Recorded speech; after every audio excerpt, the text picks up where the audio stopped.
The Voice Before the Void.net. The Outcasts of Poker Flat by Bret Harte. Read by The Voice Before the Void.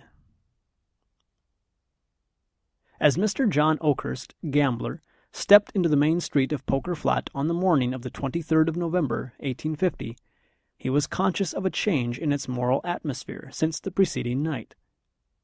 2 or 3 men, conversing earnestly together, ceased as he approached, and exchanged significant glances. There was a Sabbath lull in the air which, in a settlement unused to Sabbath influences, looked ominous. Mr. Oakhurst's calm, handsome face betrayed small concern in these indications. Whether he was conscious of any predisposing cause was another question. "I reckon they're after somebody," he reflected. "Likely it's me." He returned to his pocket the handkerchief with which he had been whipping away the red dust of Poker Flat from his neat boots, and quietly discharged his mind of any further conjecture. In point of fact, Poker Flat was after somebody. It had lately suffered the loss of several $1,000s, 2 valuable horses, and a prominent citizen. It was experiencing a spasm of virtuous reaction, quite as lawless and ungovernable as any of the acts that had provoked it. A secret committee had determined to rid the town of all improper persons. This was done permanently in regard to 2 men who were then hanging from the boughs of a sycamore in the gulch, and temporarily in the banishment of certain other objectionable characters. I regret to say that some of these were ladies. It is but due to the sex, however, to state that their impropriety was professional, and it was only in such easily established standards of evil that Poker Flat ventured to sit in judgment. Mr. Oakhurst was right in supposing that he was included in this category. A few of the committee had urged hanging him as a possible example, and a sure method of reimbursing themselves from his pockets of the sums he had won from them. "It's agin justice," said Jim Wheeler, "to let this yer young man from Roaring Camp, an entire stranger, carry away our money." But a crude sentiment of equity residing in the breasts of those who had been fortunate enough to win from Mr. Oakhurst overruled this narrower local prejudice. Mr. Oakhurst received his sentence with philosophic calmness, none the less coolly that he was aware of the hesitation of his judges. He was too much of a gambler not to accept fate. With him, life was at best an uncertain game, and he recognized the usual percentage in favor of the dealer. A body of armed men accompanied the deported wickedness of Poker Flat to the outskirts of the settlement. Besides Mr. Oakhurst, who was known to be a coolly desperate man, and for whose intimidation the armed escort was intended, the expatriated party consisted of a young woman familiarly known as the Duchess, another who had won the title of Mother Shipton, and Uncle Billy, a suspected sluice robber and confirmed drunkard. The cavalcade provoked no comments from the spectators, nor was any word uttered by the escort. Only, when the gulch which marked the uttermost limit of Poker Flat was reached, the leader spoke briefly and to the point. The exiles were forbidden to return at the peril of their lives. As the escort disappeared, their pent-up feelings found vent in a few hysterical tears from the Duchess, some bad language from Mother Shipton, and a Parthian volley of expletives from Uncle Billy. The philosophic Oakhurst alone remained silent. He listened calmly to Mother Shipton's desire to cut somebody's heart out, to the repeated statements of the Duchess that she would die in the road, and to the alarming oaths that seemed to be bumped out of Uncle Billy as he rode forward. With the easy good humor characteristic of his class, he insisted upon exchanging his own riding horse, 5-spot, for the sorry mule which the Duchess rode. But even this act did not draw the party into any closer sympathy. The young woman readjusted her somewhat draggled plumes with a feeble, faded coquetry. Mother Shipton eyed the possessor of 5-spot with malevolence, and Uncle Billy included the whole party in one sweeping anathema. The road to Sandy Bar, a camp that, not having as yet experienced the regenerating influences of Poker Flat, consequently seemed to offer some invitation to the immigrants, lay over a steep mountain range. It was distant a day's severe travel. In that advanced season, the party soon passed out of the moist, temperate regions of the foothills into the dry, cold, bracing air of the Sierras. The trail was narrow and difficult. At noon, the Duchess, rolling out of her saddle upon the ground, declared her intention of going no farther, and the party halted. The spot was singularly wild and impressive. A wooded amphitheater, surrounded on three sides by precipitous cliffs of naked granite, sloped gently toward the crest of another precipice that overlooked the valley. It was, undoubtedly, the most suitable spot for a camp, had camping been advisable. But Mr. Oakhurst knew that scarcely half the journey to Sandy Bar was accomplished, and the party were not equipped or provisioned for delay. This fact he pointed out to his companions curtly, with a philosophic commentary on the folly of throwing up their hand before the game was played out. But they were furnished with liquor, which in this emergency stood them in place of food, fuel, rest, and prescience. In spite of his remonstrances, it was not long before they were more or less under its influence. Uncle Billy passed rapidly from a bellicose state into one of stupor. The Duchess became maudlin, and Mother Shipton snored. Mr. Oakhurst alone remained erect, leaning against a rock, calmly surveying them. Mr. Oakhurst did not drink. It interfered with a profession which required coolness, impassiveness, and presence of mind, and, in his own language, he couldn't afford it. As he gazed at his recumbent fellow exiles, the loneliness begotten of his pariah trade, his habits of life, his very vices, for the first time seriously oppressed him. He bestirred himself in dusting his black clothes, washing his hands and face, and other acts characteristic of his studiously neat habits, and for a moment forgot his annoyance. The thought of deserting his weaker and more pitiable companions never perhaps occurred to him. Yet he could not help feeling the want of that excitement which, singularly enough, was most conducive to that calm equanimity for which he was notorious. He looked at the gloomy walls that rose 1,000 feet sheer above the circling pines around him, at the sky ominously clouded, at the valley below, already deepening into shadow. And, doing so, suddenly he heard his own name called. A horseman slowly ascended the trail. In the fresh, open face of the newcomer, Mr. Oakhurst recognized Tom Simpson, otherwise known as the Innocent of Sandy Bar. He had met him some months before over a little game, and had, with perfect equanimity, won the entire fortune, amounting to some $40, of that guileless youth. After the game was finished, Mr. Oakhurst drew the youthful speculator behind the door and thus addressed him. "Tommy, you're a good little man, but you can't gamble worth a cent. Don't try it ever again." He then handed him his money back, pushed him gently from the room, and so made a devoted slave of Tom Simpson. There was a remembrance of this in his boyish and enthusiastic greeting of Mr. Oakhurst. He had started, he said, to go to Poker Flat to seek his fortune. Alone? No, not exactly alone. In fact, a giggle, he had run away with Piney Woods. Didn't Mr. Oakhurst remember Piney? She that used to wait on the table at the Temperance House? They had been engaged a long time, but old Jake Woods had objected, and so they had run away, and were going to Poker Flat to be married, and here they were. And they were tired out, and how lucky it was they had found a place to camp and company. All this the Innocent delivered rapidly, while Piney, a stout, comely damsel of 15, emerged from behind the pine tree, where she had been blushing unseen, and rode to the side of her lover. Mr. Oakhurst seldom troubled himself with sentiment, still less with propriety.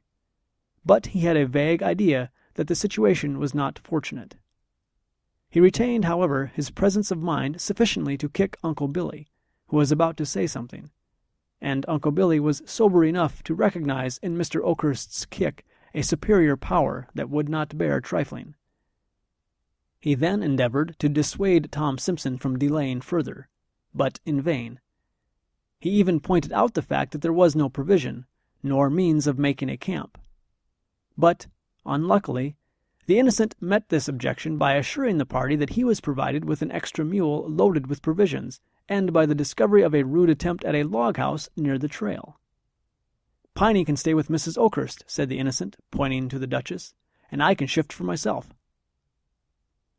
Nothing but Mr. Oakhurst's admonishing foot saved Uncle Billy from bursting into a roar of laughter. As it was, he felt compelled to retire up the companion until he could recover his gravity. There he confided the joke to the tall pine trees, with many slaps of his leg, contortions of his face, and the usual profanity. But when he returned to the party, he found them seated by a fire, for the air had grown strangely chill and the sky overcast, in apparently amicable conversation. Piney was actually talking in an impulsive, girlish fashion to the Duchess, who was listening with an interest and animation she had not shown for many days. The innocent was holding forth, apparently with equal effect, to Mr. Oakhurst and Mother Shipton, who was actually relaxing into amiability. "Is this here a damned picnic?" said Uncle Billy with inward scorn, as he surveyed the sylvan group, the glancing firelight, and the tethered animals in the foreground. Suddenly an idea mingled with the alcoholic fumes that disturbed his brain. It was apparently of a jocular nature, for he felt impelled to slap his leg again and cram his fist into his mouth. As the shadows crept slowly up the mountain, a slight breeze rocked the tops of the pine trees and moaned through their long and gloomy aisles. The ruined cabin, patched and covered with pine boughs, was set apart for the ladies. As the lovers parted, they unaffectedly exchanged a kiss, so honest and sincere that it might have been heard above the swaying pines. The frail Duchess and the malevolent Mother Shipton were probably too stunned to remark upon this last evidence of simplicity, and so turned without a word to the hut. The fire was replenished, the men lay down before the door, and in a few minutes were asleep. Mr. Oakhurst was a light sleeper. Toward morning he awoke benumbed and cold. As he stirred the dying fire, the wind, which was now blowing strongly, brought to his cheek that which caused the blood to leave it. Snow. He started to his feet with the intention of awakening the sleepers, for there was no time to lose. But turning to where Uncle Billy had been lying, he found him gone. A suspicion leaped to his brain and a curse to his lips. He ran to the spot where the mules had been tethered. They were no longer there. The tracks were already rapidly disappearing in the snow. The momentary excitement brought Mr. Oakhurst back to the fire with his usual calm. He did not waken the sleepers.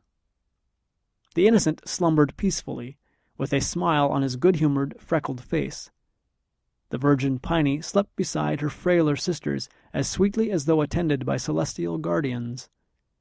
And Mr. Oakhurst, drawing his blanket over his shoulders, stroked his mustaches and waited for the dawn. It came slowly in a whirling mist of snowflakes that dazzled and confused the eye. What could be seen of the landscape appeared magically changed. He looked over the valley and summed up the present and future in 2 words: snowed in. A careful inventory of the provisions, which, fortunately for the party, had been stored within the hut and so escaped the felonious fingers of Uncle Billy, disclosed the fact that with care and prudence they might last 10 days longer. "That is," said Mr. Oakhurst, sotto voce to the innocent, "if you're willing to board us. If you ain't, and perhaps you'd better not, you can wait till Uncle Billy gets back with provisions." For some occult reason, Mr. Oakhurst could not bring himself to disclose Uncle Billy's rascality, and so offered the hypothesis that he had wandered from the camp and had accidentally stampeded the animals. He dropped a warning to the Duchess and Mother Shipton, who of course knew the facts of their associate's defection.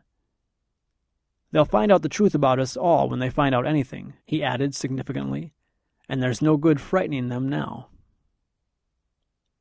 Tom Simpson not only put all his worldly store at the disposal of Mr. Oakhurst, but seemed to enjoy the prospect of their enforced seclusion. "We'll have a good camp for a week, and then the snow will melt, and we'll all go back together." The cheerful gaiety of the young man, and Mr. Oakhurst's calm, infected the others.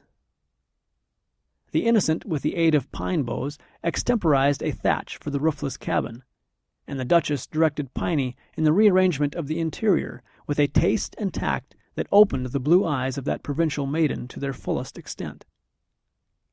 "I reckon now you're used to fine things at Poker Flat," said Piney.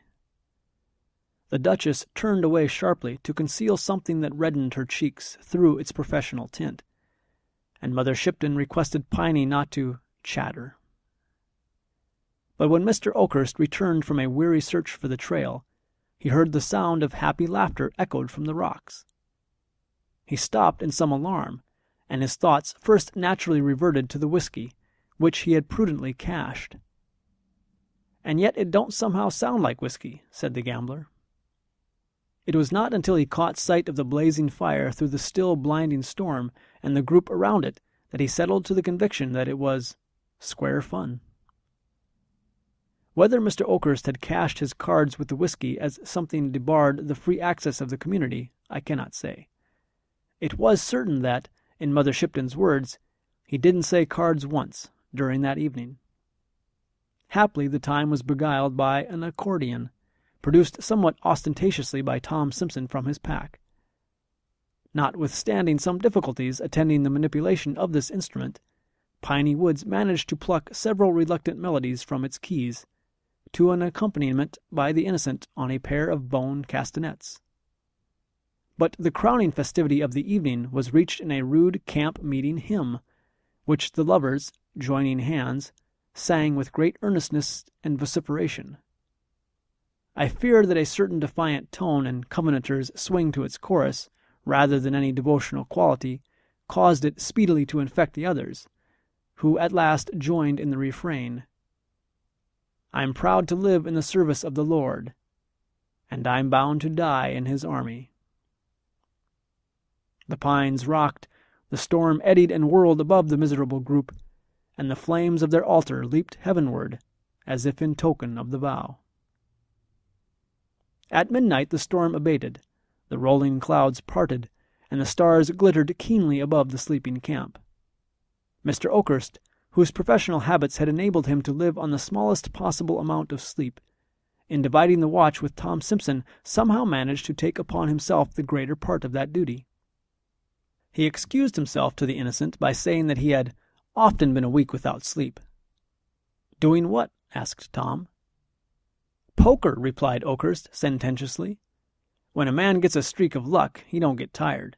The luck gives in first. Luck," continued the gambler reflectively, "is a mighty queer thing. All you know about it for certain is that it's bound to change. And it's finding out when it's going to change that makes you. We've had a streak of bad luck since we left Poker Flat. You come along, and slap you get into it too. If you can hold your cards right along, you're all right. For," added the gambler with cheerful irreverence, "I'm proud to live in the service of the Lord, and I'm bound to die in his army." The third day came, and the sun, looking through the white-curtained valley, saw the outcasts divide their slowly decreasing store of provisions for the morning meal. It was one of the peculiarities of that mountain climate that its rays diffused a kindly warmth over the wintry landscape, as if in regretful commiseration of the past. But it revealed drift on drift of snow piled high around the hut, a hopeless, uncharted, trackless sea of white lying below the rocky shores to which the castaways still clung. Through the marvelously clear air, the smoke of the pastoral village of Poker Flat rose miles away. Mother Shipton saw it, and from a remote pinnacle of her rocky fastness hurled in that direction a final malediction.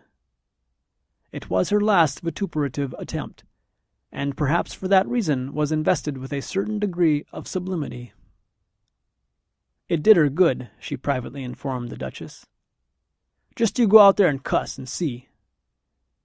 She then set herself to the task of amusing the child, as she and the Duchess were pleased to call Piney. Piney was no child, but it was a soothing and original theory of the pair, thus to account for the fact that she didn't swear and wasn't improper. When night crept up again through the gorges, the reedy notes of the accordion rose and fell in fitful spasms and long-drawn gasps by the flickering campfire.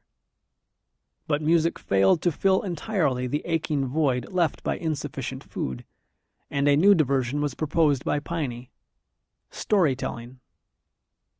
Neither Mr. Oakhurst nor his female companions caring to relate their personal experiences, this plan would have failed too, but for the innocent. Some months before he had chanced upon a stray copy of Mr. Pope's ingenious translation of the Iliad. He now proposed to narrate the principal incidents of that poem, having thoroughly mastered the argument and fairly forgotten the words, in the current vernacular of Sandy Bar. And so, for the rest of that night, the Homeric demigods again walked the earth. Trojan bully and wily Greek wrestled in the winds, and the great pines in the canyon seemed to bow to the wrath of the son of Peleus. Mr. Oakhurst listened with quiet satisfaction. Most especially was he interested in the fate of Ash Heels, as the innocent persisted in denominating the swift-footed Achilles.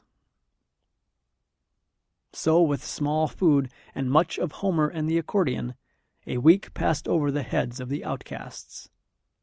The sun again forsook them, and again from leaden skies the snowflakes were sifted over the land.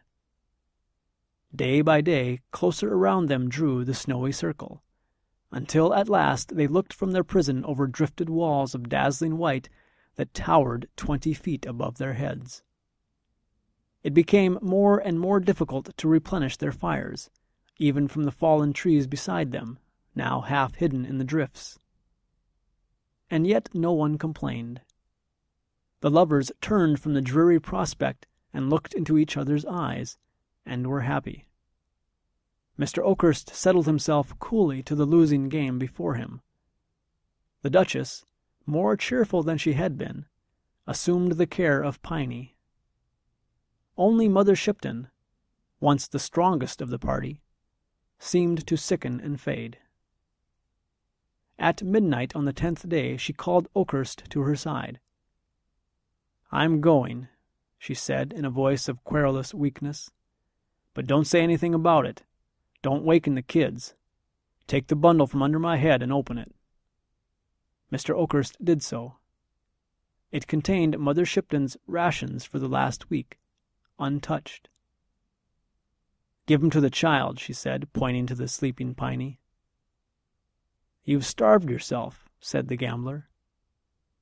"That's what they call it," said the woman querulously, as she lay down again and, turning her face to the wall, passed quietly away.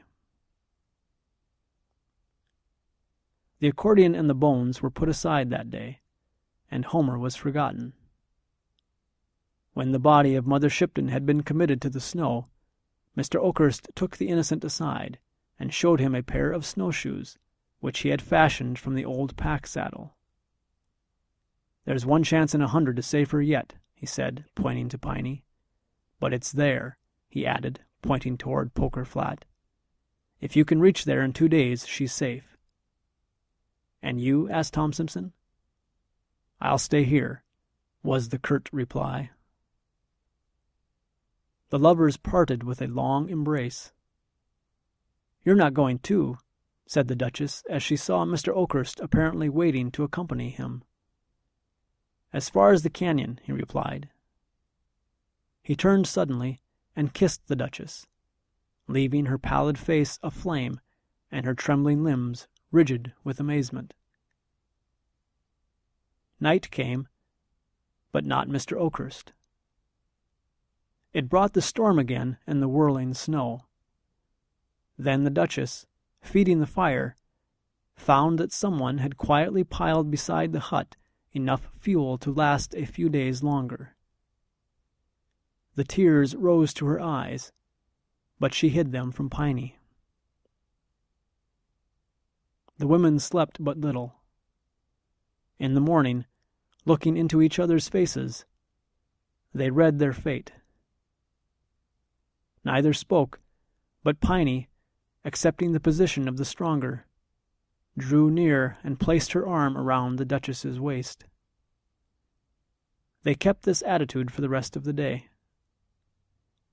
That night the storm reached its greatest fury, and, rending asunder the protecting pines, invaded the very hut. Toward morning they found themselves unable to feed the fire, which gradually died away. As the embers slowly blackened, the Duchess crept closer to Piney and broke the silence of many hours. "Piney, can you pray?" "No, dear," said Piney simply. The Duchess, without knowing exactly why, felt relieved, and, putting her head upon Piney's shoulder, spoke no more. And so reclining, the younger and purer pillowing the head of her soiled sister upon her virgin breast, they fell asleep. The wind lulled as if it feared to waken them. Feathery drifts of snow, shaken from the long pine boughs, flew like white-winged birds, and settled about them as they slept. The moon through the rifted clouds looked down upon what had been the camp. But all human stain, all trace of earthly travail, was hidden beneath the spotless mantle mercifully flung from above. They slept all that day and the next, nor did they waken when voices and footsteps broke the silence of the camp. And when pitying fingers brushed the snow from their wan faces, you could scarcely have told from the equal peace that dwelt upon them which was she that had sinned. Even the law of Poker Flat recognized this, and turned away, leaving them still locked in each other's arms.